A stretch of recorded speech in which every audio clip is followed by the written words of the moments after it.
लगता है कुछ भी बयान देना फितरत बन चुकी है अमेरिकी प्रेसिडेंट डोनाल्ड ट्रंप की। हाल ही में जो रीसेंट बयान दे दिया वो ये बोल दिया है कि भाई हमने सुना है कि इंडिया ने शायद रशिया से ऑयल इंपोर्ट करना बंद कर दिया है। भारत सरकार अपना जवाब दे चुकी है।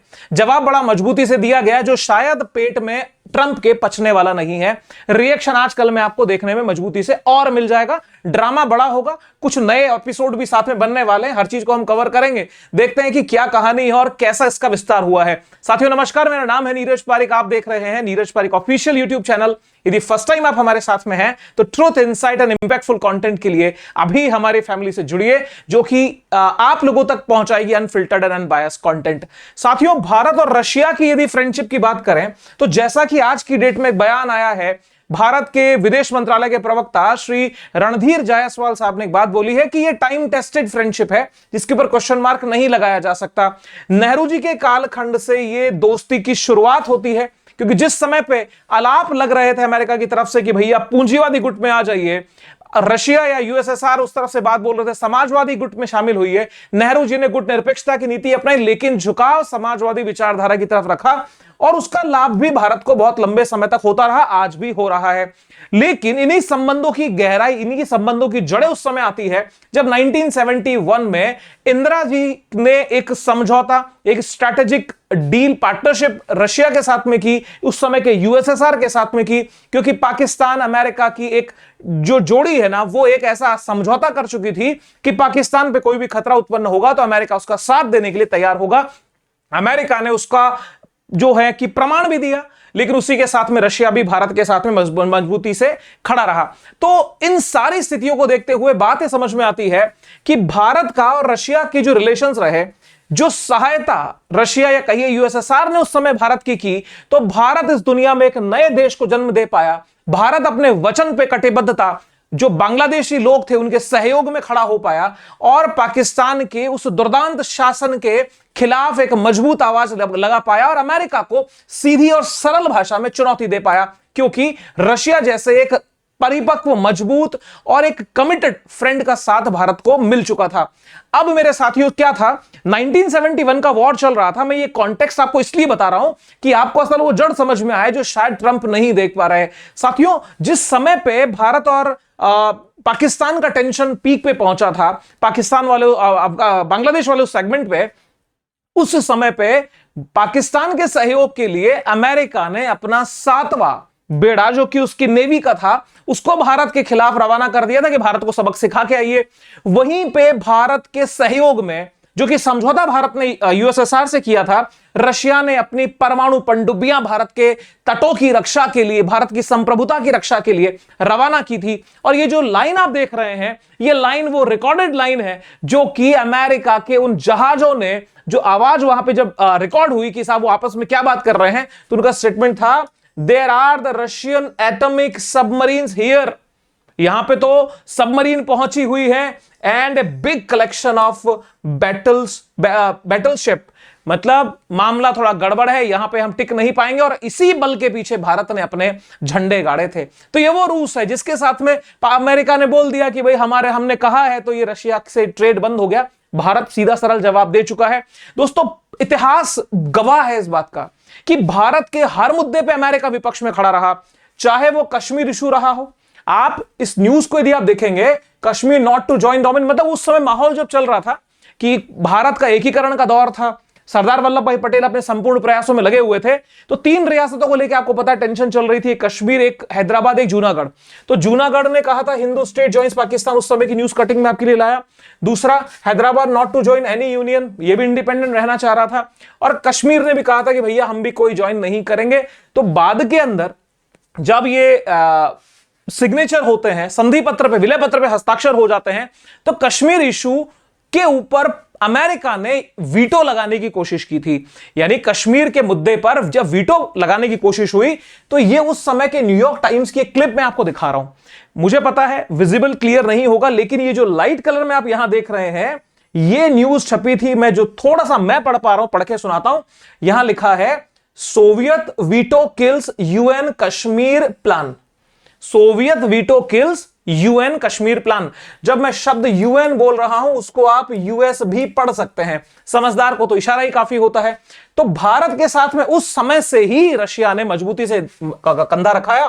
दूसरा, न्यूयॉर्क टाइम्स की ये 1971 की खबर है, यहां क्या लिखा है, Russian veto in UN kills troop pull back proposal.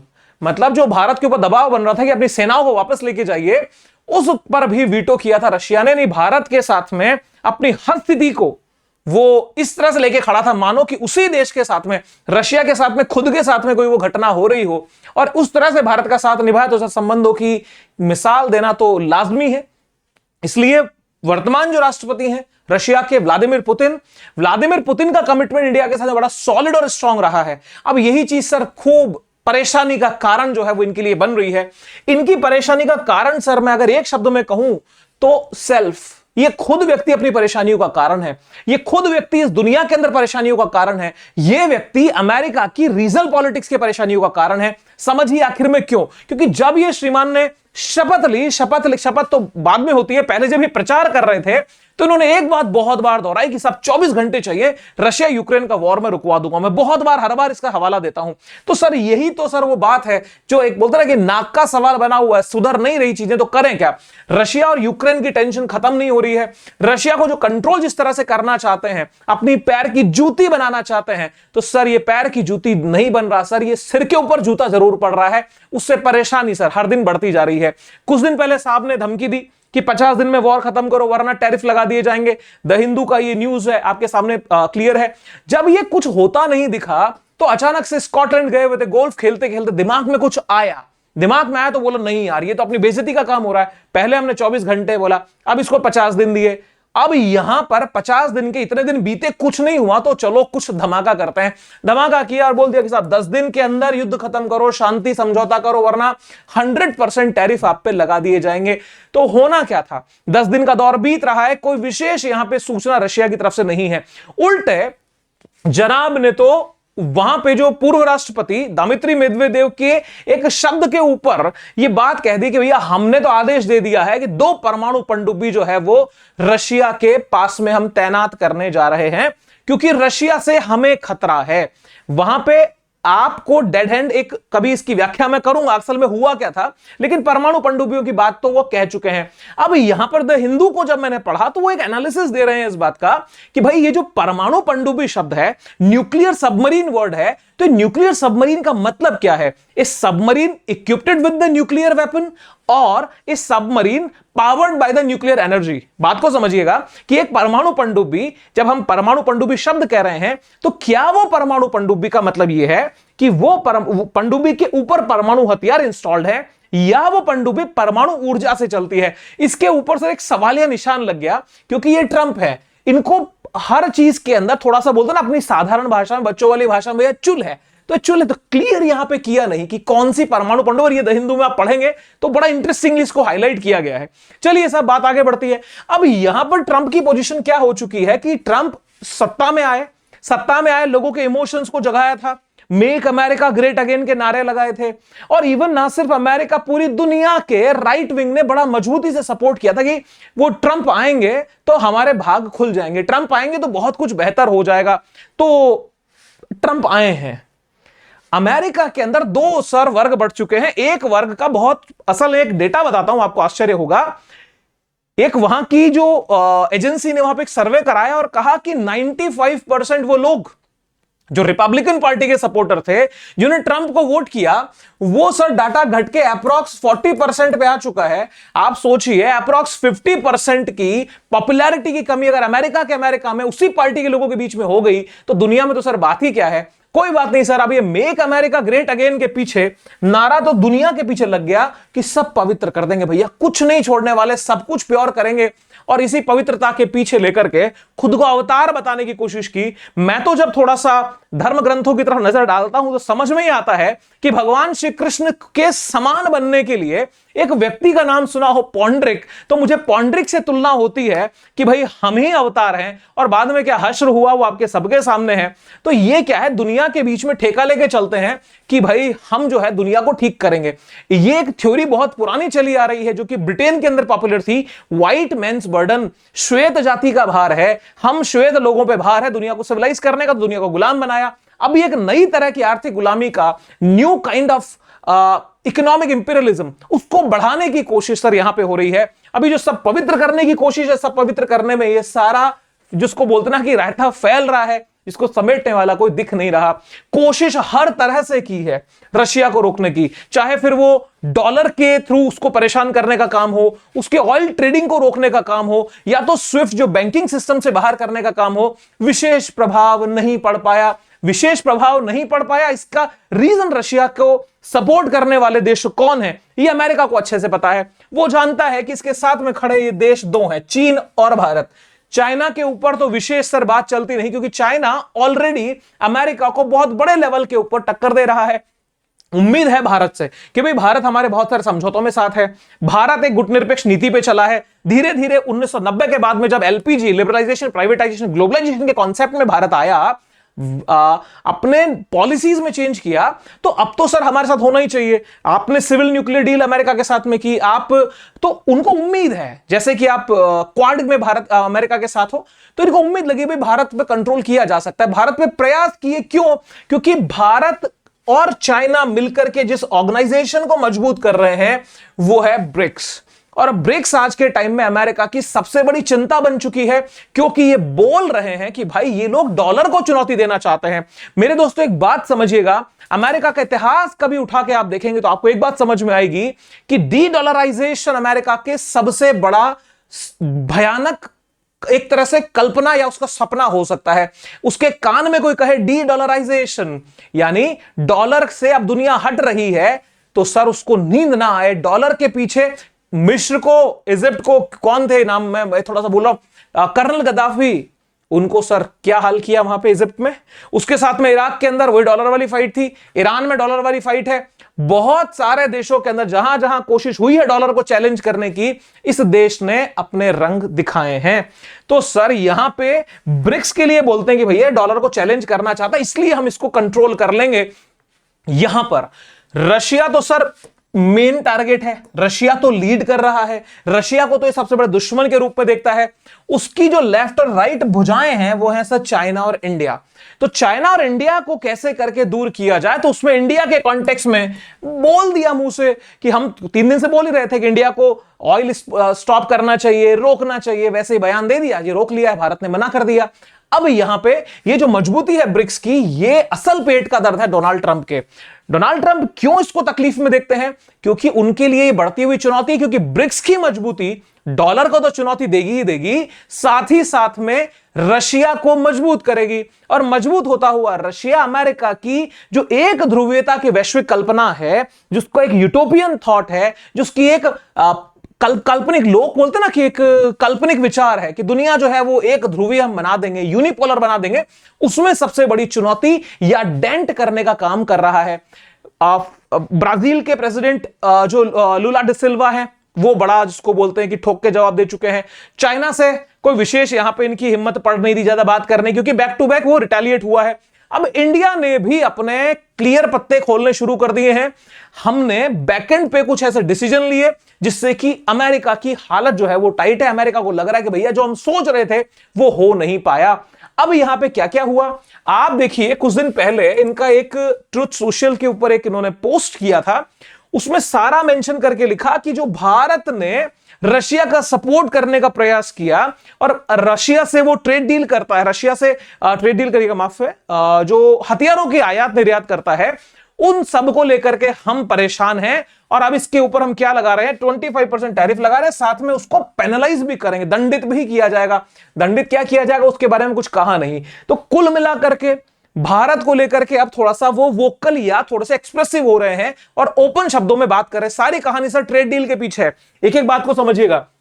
क्या बोला, tariffs on India partially because of BRICS and partially trade.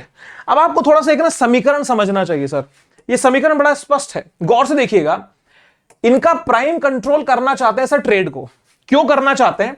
Trade अगर कंट्रोल होगा तो ब्रिक्स अपने आप कंट्रोल हो जाएगा, क्योंकि भारत और अमेरिका का ट्रेड डील अगर हो गई तो ट्रेड डील होने का मतलब है कि भारत की निर्भरता या भारत के संबंधों की गहराई वैश्विक लेवल पे मैसेज पहुंचाने के लिए सफिशिएंट होगी कि भाई अमेरिका और भारत तो अब एक ही थाली में भोजन करने वाले दो भाई बन चुके हैं। तो ट्रेड डील करना प्राइमरी इसलिए है, ट्रेड डील पे फोकस करना चाहते हैं, इसीलिए ये टैरिफ ठोक रहे हैं, टैरिफ की टेंशन है। क्योंकि ट्रेड डील होगी तो ब्रिक्स कंट्रोल होगा, ब्रिक्स कंट्रोल होगा तो इंडिया और रशिया के बीच में ऑब्वियसली डिस्टेंस क्रिएट होगा, और रशिया का डिस्टेंस इंडिया से क्रिएट होता है तो वो आरआईसी इनडायरेक्टली ब्रिक्स को कमजोर कर देगा, और यहां पे अमेरिका की जो एक यूनिपोलरिटी का विचार है वो मजबूत हो जाएगा। तो सर ये इस विचार के पीछे ही कहते हैं ना, पार्शियली ब्रिक्स पार्शियली ट्रेड। तो मेजर ऑब्जेक्ट है ट्रेड के थ्रू ब्रिक्स को कमजोर करते हुए रशिया से भारत को अलग करना और रशिया को कमजोर कर देना, जो कि मुझे नहीं लगता कि संभव होगा। आपका विचार क्या है? कमेंट बॉक्स तो ओपन है ही, कमेंट करके बता दीजिए, हम भी पढ़ लेंगे आपके क्या विचार हैं। अब इसके साथ में कुछ 1-2 दिन पहले साहब को सपना एक और आया था। इन्होंने कमेंट किया था, आपको पता है ना, कि पाकिस्तान के साथ हमने बातचीत कर ली है, हमारा डील हो चुकी है, अब हम यहां पे ऑयल एक्सट्रैक्शन पे चलेंगे, पेट्रोलियम निकालेंगे, और क्या पता किसी दिन पाकिस्तान भी हिंदुस्तान को पेट्रोलियम बेचे। पाकिस्तान भारत को पेट्रोलियम, मतलब होता यह है कि ये जो बात बोली है ना कि Pakistan will sell oil to India, हो सकता है सर पाकिस्तान की आवाम को वो दिवा स्वप्न दिखा दिया है, वो दिन का सपना दिखा दिया है, वो खुद को यूएई से खुद को दुबई के जैसा सोचने लगे हैं। अब सर कहां पे मतलब राजा भोज, कहां गंगू तेली, इनकी कहानी इन्होंने स्टेटमेंट दिया। तो कोई बात नहीं, वो पाकिस्तान के कॉन्टेक्स्ट की बात है, इंडिया को शामिल करना है, इनडायरेक्टली प्रेशर बिल्ड करने के सारे काम है। मार्क रूट का आपको पता ही है, ये जो नाटो के महासचिव हैं, तो नाटो के महासचिव के थ्रू भी कहलवाया था कि भाई अगर ब्राजील वाले भी फोन कर दो, रशिया वाले उसको, इंडिया वाले भी फोन कर दो, चाइना वाले भी फोन करके समझाओ पुतिन को कि भैया टेबल पे आ जाए, वरना प्रॉब्लम हमें हो जाएगी। यानी सेकेंडरी टैरिफ का थ्रेट जो है वो यहां पे लगाया गया था।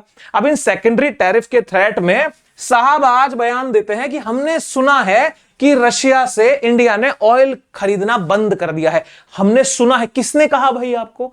इन्होंने सुना है, शायद खुद ने खुद को कह दिया। और फिर एक और बयान देते हैं कि ये गुड स्टेप है, अच्छा स्टेप इंडिया ने लिया है। Trump welcomes reports of India possibly halting Russian oil imports. अब मेरे भाई पहले कह रहे हो हमने सुना है, फिर कह रहे हो रिपोर्ट्स जो आई है उसके हम स्वागत करते हैं। तो कौन से रिपोर्ट्स है?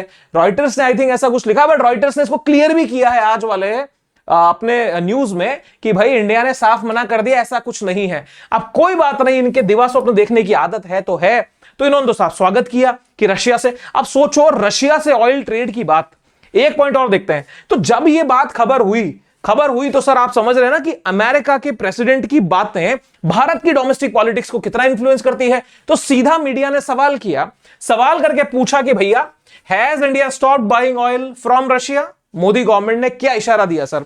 ये रणधीर जायसवाल हैं जो कि विदेश मंत्रालय के प्रवक्ता हैं। अब तो इनका बयान रहा कि भारत अपनी तेल और गैस जैसी ऊर्जा जरूरतों को लेकर स्पष्ट है कि वी आर वेरी क्लियर, हमें पता है हमें क्या करना है। दुनिया में जो हालात हैं और बाजार में जो चीजें मिल रही हैं, कंडीशन दुनिया की चल रही, मार्केट में चीजें अवेलेबल हैं, उसमें भारत इन सबको ध्यान में रखकर ही फैसला लेता है। रणधीर जायसवाल विदेश मंत्रालय प्रवक्ता। तो विदेश मंत्रालय के प्रवक्ता का बयान हमारी सरकार का ऑफिशियल बयान है, जिसमें क्लियर कट ये बोल दिया गया कि भैया रशिया से हमारे रुकने जैसा कोई प्रश्न ही नहीं है, हमारे पे कोई दबाव हम मानने वाले नहीं है। क्यों नहीं मानने वाले हैं? क्योंकि हम इंडिपेंडेंट है और we are free to take our own decisions in favour of our own country. Right sir? तो कुल मिला के जवाब तो मिल चुका है। अब यहां पे एक अजम्पशन करते हैं, एक कल्पना करते हैं कि मान लिया कि रशिया से ऑयल ट्रेड इंडिया ने बंद किया ट्रंप के दबाव में, और ट्रंप की जो बात है वो 100% सच है, हो जाती। कल्पना करते हैं, अब जब ऐसा होगा तो इस दुनिया में क्या होगा? क्या भारत को घाटा होगा? नहीं सर। थोड़ा सा देखिए, एएनआई ने इसको कैसे कवर किया। 2 अगस्त 2025 शाम को 4:40 इंडियन स्टैंडर्ड टाइम की ये न्यूज है। अगर भारत रूसी तेल खरीदना बंद कर दे तो वैश्विक कच्चे तेल की कीमतें $200 पर बैरल तक पहुंच सकती है। पूरी दुनिया में महंगाई का दौर आ सकता है। इन्फ्लेशन जबरदस्त आ सकता है। और आपको जानना चाहिए सर कि इन्फ्लेशन के दौर में, महंगाई के दौर में फायदा किसे होता है? महंगाई के दौर में फायदा होता है पूंजीवादी विचारक राष्ट्रों को, जो राष्ट्र पूंजीवाद के आधार पर चलते हैं, जो कैपिटलिस्ट इकोनॉमीज होती हैं, उनको बढ़ी हुई महंगाई के दौर में लाभ की स्थितियां पैदा होती हैं, लेकिन वो भी एक लेवल तक ही, उसके ऊपर घाटा शुरू होता है। अब यहां पे सर देखिएगा, यहां पे लिखा है कि सूत्रों ने एनआई को बताया कि अगर भारत रूसी तेल खरीदना बंद कर दे तो वैश्विक कच्चे तेल की कीमतें $200 प्रति बैरल तक बढ़ सकती हैं, जिससे दुनिया भर के उपभोक्ताओं को गंभीर नुकसान हो सकता है। तो कुल मिलाकर के भारत का डिसीजन कि हम रशिया से ऑयल इंपोर्ट कर रहे हैं, हम बाकी ऐसी जगहों से कर रहे हैं जो कि वेस्टर्न इंटरेस्ट के खिलाफ है, तो वो पूरी दुनिया के फेवर में है। और ये दुनिया के अर्थशास्त्री, दुनिया के देश जानते हैं, क्योंकि सर भारत अपनी 85% जो ऑयल की आपूर्ति है, भारत दुनिया का ध्यान रखिएगा तीसरा सबसे बड़ा ऊर्जा उपभोक्ता का देश है, थर्ड सबसे बड़ा, और अपनी ऊर्जा का 85% वो इंपोर्ट करता है। तो सर उसके इंपोर्ट को यदि कमजोर किया जाएगा तो उसका प्रभाव नकारात्मक रूप से पूरी दुनिया पे पड़ेगा। यहां पे सर एक उदाहरण यहां पे दिया है कि वैश्विक बाजारों में रूसी तेल के बाहर होने की पिछली आशंकाओं ने मार्च 2022 में ब्रेंट क्रूड की कीमतों को $137 पर बैरल तक पहुंचा दिया था। बात यह समझिए सर कि सिर्फ वो जो युद्ध शुरू हुआ, टेंशन शुरू हुआ यूक्रेन और रशिया का, उस समय कीमतें आसमान को छू गई थी, $137। और पेट्रोलियम की बढ़ी हुई कीमतें ट्रांसपोर्टेशन को सीधा इंपैक्ट करती हैं, और ट्रांसपोर्टेशन से रोजमर्रा से छोड़िए टॉप टू बॉटम हर चीज महंगी हो जाती है, और महंगाई की मार आम आदमी को पड़ती है, देशों की स्थितियां खराब होती हैं। लेकिन जो कैपिटलिस्ट इकोनॉमीज हैं उनमें उनके जो व्यवसायी हैं उनको उसका एक सर्टेन लाभ प्राप्त होता है। तो कुल ऑब्जेक्ट यही है कि रशिया को से भारत को दूर किया जाए, ऑयल की प्राइस को बढ़ाया जाए, और जो उनके रिजर्व हैं बड़े बड़े, जिनको आज तक कभी छुए भी नहीं, उस माल को बढ़ी हुई कीमत पे बेचा जाए। तो कुल मिलाकर के सर एक ये व्यापारी देश है जो अपना व्यापार करना चाहता है किसी भी कीमत पे। मेरे दोस्तों इसके लाभ, इसकी क्या हरकतें रही है, ये वीडियो सर जो आप देख रहे हैं यहां पे आई बटन में, इस वीडियो को जरूर देखिएगा। 20 देशों की कहानी आपके सामने मेरी जुबानी मिलेगी, सारे फैक्ट्स के साथ में इन देशों की बर्बादी का आलम सिर्फ अपने इंटरेस्ट में नजर आपको आ जाएगा। तो साथियों यहां पे टैरिफ वॉर, जो अभी तो टैरिफ का खेल खेला जा रहा है, टैरिफ के खेल के पीछे भी सर एक कहानी है कि इंडिया पे टैरिफ की बात ये करते क्यों हैं। क्योंकि मैंने बताया टैरिफ का दबाव है ट्रेड के लिए, ट्रेड करके ये ब्रिक्स को कमजोर करना चाहते हैं, ब्रिक्स का कमजोरी का मतलब रशिया से दूर करना चाहते हैं। सिंपल कहानी। 4 रीजन में सर पहला है एग्रीकल्चर और डेयरी सेक्टर में मतभेद है। कारण यह है कि जो एक नॉनवेज मिल्क का कौन सुन रहे हैं साहब, नॉनवेज मिल्क की आ रही है। नॉनवेज मिल्क का मतलब यह है कि वो जो पशु है जिनसे दूध आ रहा है, उन पशुओं को जो फीड यानी इनको चारा दिया जाता है उसके अंदर ऐसी चीजें मिलाई जाती हैं जो नॉनवेज से आती हैं, जैसे मछलियों का सूखा बुरादा, या तो जो गाय, जो जानवरों का ब्लड होता है उस ब्लड का सूखा पाउडर, तो वो वहां मिक्स किया जाता है। भारत में धार्मिक भावनाएं अलग हैं, गाय को लेके, दूध को लेके, पूजन में बहुत चीजों में दूध का यूज होता है। तो एक बड़ा चैलेंज बन रहा है। दूसरा ट्रंप की टैरिफ पॉलिसी पर असहमति है, 26% रेसिप्रोकल टैरिफ लगाने की तैयारी कर रहा है, हम इस टैरिफ को लेके फाइट कर रहे हैं। तीसरी चीज, अमेरिकी मार्केट में भारत ज्यादा जगह चाहता है, ठीक है, हम चाहते हैं हमारे प्रोडक्ट्स को और कम टैरिफ के ऊपर आप एंट्री दें। और चौथा, भारत अपनी आर्थिक हितों को लेकर सजग है। ये 4 चीजें हैं सर जो कि टैरिफ के लिए उसको मजबूर कर रही हैं। मजबूर मतलब सीधा सीधा रूस से दूर करने की कहानी है। अब इनके इस जो बौखलाहट है डोनाल्ड ट्रंप की, उसके एक रीजन नहीं अनेक रीजन है सर, बहुत सारे रीजन है। अब एक एक करके समझते जाओ। पहला तो ये तिकड़ी जो है, ये तिकड़ी परेशान किए बैठी है। दूसरा चीज, ये तिकड़ी मजबूत है तो ब्रिक्स मजबूत है, और ब्रिक्स का बढ़ता हुआ परिवार जैसे ब्रिक्स से ब्रिक्स प्लस हुआ, बर्दाश्त के बाहर है, उसमें चाहे ईरान आओ चाहे कोई और देश हो, पसंद नहीं है। तीसरी चीज, यूक्रेन रशिया वार रुक नहीं रहा है। चौथी चीज, मेक अमेरिका ग्रेट अगेन का नारा लगाया, अमेरिका की पॉलिटिक्स से लेफ्ट राइट हो रही है, चाहे फिर वो आपके एलन मस्क का मुद्दा हो, चाहे भी कमला हैरिस का राजनीति से संन्यास लेने की घोषणा करना हो, अंदर के प्रोटेस्ट हो, बहुत सारी चीजें हैं। इसके साथ में एंड्रूज डूडा जो कि नाटो के मेंबर हैं, पोलैंड के राष्ट्रपति हैं, वो मना करते हैं कि भाई हमारे यहां से अब हम यूक्रेन के लिए सहायता जो मार्ग है वो देने को तैयार नहीं है, क्योंकि हम अब दुखी हो चुके, तो हम इग्नोर कर रहे हो। तो नाटो का विभक्त होना भी बड़ी टेंशन की बात है। इमैनुअल मैक्रोन फ्रांस के राष्ट्रपति 2 स्टेटमेंट बड़े दे चुके हैं। पहला, पैलेस्टाइन को रिकॉग्नाइज करने की बात, फिलिस्तीन को राज्य बनाने की बात। और दूसरी चीज, इनकी सरकार का एक और बयान यह है कि ईयू ने जो समझौता किया है वो इतिहास का काला दिन है। तो अमेरिका के लिए सर कितनी टेंशन की बात है। फ्रांस जैसा देश, यूके जो है वो फिलिस्तीन को मान्यता देने की बात कर रहा है, वो एक तरह इसराइल के खिलाफ, और इसराइल के खिलाफ मतलब रशिया के, सॉरी माफ कीजिएगा, अमेरिका के खिलाफ। इसराइल क्या है? अमेरिका का एक एक्सटेंडेड पार्ट है, अमेरिका की एक कॉलोनी है जो कि मिडिल ईस्ट के अंदर बैठी है। इसके साथ में पड़ोसी कनाडा, जिसको ये अपना 51वां राज्य बनाना चाहते हैं सर, वो फिलिस्तीन को मान्यता देने की बात कह रहा है। इन सारी स्थितियों में अमेरिका की जो एक तरह से हेजेमनी है वो कितनी डाउनफॉल पे है। ट्रंप जिस भाव को प्रदर्शित करना चाहते हैं उसको समझने को तैयार नहीं है, सिवाय हमारे पड़ोसी के जो उसको नोबेल प्राइज देने की बात करते हैं। तो मेरे दोस्तों, रॉयटर्स ने यहां पे, अच्छा एक और बात, इंडिया ने, आपको पता हो कुछ दिन पहले जो विस्फोटक पदार्थों की खेप दिसंबर में भेजी, रॉयटर्स ने इसको मतलब पूरा न्यूज वगैरह कवर करके बता, बड़ा गजब माहौल बना। ये वीडियो देखिएगा कि भारत ने एक ऐसी मदद की है रशिया की जिसकी उम्मीद अमेरिका ने तो कम से कम नहीं की होगी। आई बटन के अंदर आपको हमने दिखा दिया है। तो यहां पर ऑक्टाजोन भेज दिया था जो परेशानी का कारण बना। अभी जो ऑक्टाजोन जहां गया उसके लिए ये बात आई कि साहब जिस कंपनी को, जिस फैक्ट्री को ये भेजा गया है, उस फैक्ट्री पे तो यूक्रेन ने हमला ही किया है। मतलब ये वो फैक्ट्री है रशिया की जहां पे हथियार बनते हैं। अब उसी फैक्ट्री के लिए भारत ने अपने सहयोग इक्विपमेंट भेज दिए, जो मटेरियल था वो भेज दिया। तो सर दोस्ती की बात कहां, दोस्ती की किस मिसाल को ये चुनौती देना चाहता है? इसकी मूर्खता पे सर एक टिप्पणी कम से कम कमेंट बॉक्स में आपकी तरफ से आ जाए तो बड़ा मजा आएगा। तो कुल मिलाकर के अब सीधी सरल कहानी ये है कि भारत को मजबूती से खड़े रहना है। भारत को हो सकता है कुछ समय के लिए लेफ्ट चीजें होंगी, रशिया से अपने साथ को कमजोर ना करे, ब्रिक्स के साथ में मजबूती से खड़े रहे, ब्रिक्स के बाकी देशों के साथ में अपने संबंधों को सॉलिड करते हुए अपने मूल से जुड़े रहें। क्योंकि रशिया और भारत की फ्रेंडशिप, रशिया और भारत का सहयोग, सहकार यदि बरकरार रहा तो भारत इन पश्चिमी दबावों से बचेगा। और पश्चिमी दबाव सर किसी के ये सगे नहीं है, ये आप मान के चलिए। बहुत सारे लोग कहते हैं कि भाई ये भारत के को इतना नुकसान पहुंचा देंगे, भारत के साथ में ये कर देंगे। सर हाथ, ताली जो है ना वो दो हाथ से बजती है, एक तरफा लॉस नहीं होगा। और अमेरिका जो व्यापारी देश है, व्यापारी देश बड़ा सोच समझ के निर्णय लेगा सर। ये वहीं तक चीखेगा, चिल्लाएगा जहां तक आप इसके दबाव में हैं। उसके बाद में ये अपने आप चीजों को सेटल डाउन करेंगे। और भारत सरकार से उम्मीद यही है कि रशिया से अपने संबंधों को प्रगाढ़ ही करेंगे, कमजोर नहीं करेंगे, ब्रिक्स को मजबूत करेंगे। आपका क्या कहना है कमेंट बॉक्स में जरूर बताइए। और यदि एनालिसिस आपको अच्छा लगा है तो हमारा हौसला भी बढ़ा दीजिए जनाब, ठीक है? क्योंकि हम जो कमेंट्स को पढ़ते हैं, आपका हमारा परिवार सर आज लगभग 2.5 महीने पुराना हम चैनल है सर, और लगभग हम 65,000 हम क्रॉस करने वाले हैं।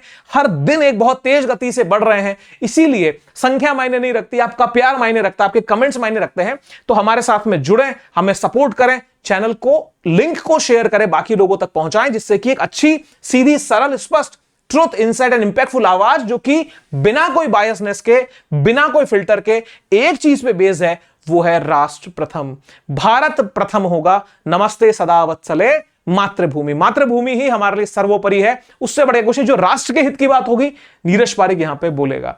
आपके क्या विचार हैं कमेंट बॉक्स में जरूर दीजिएगा। साथियों फिर मिलूंगा अगले वीडियो में, तब तक के लिए stay happy, stay safe, wish you very happy learning. जय हिंद, सी यू सून, बाय बाय।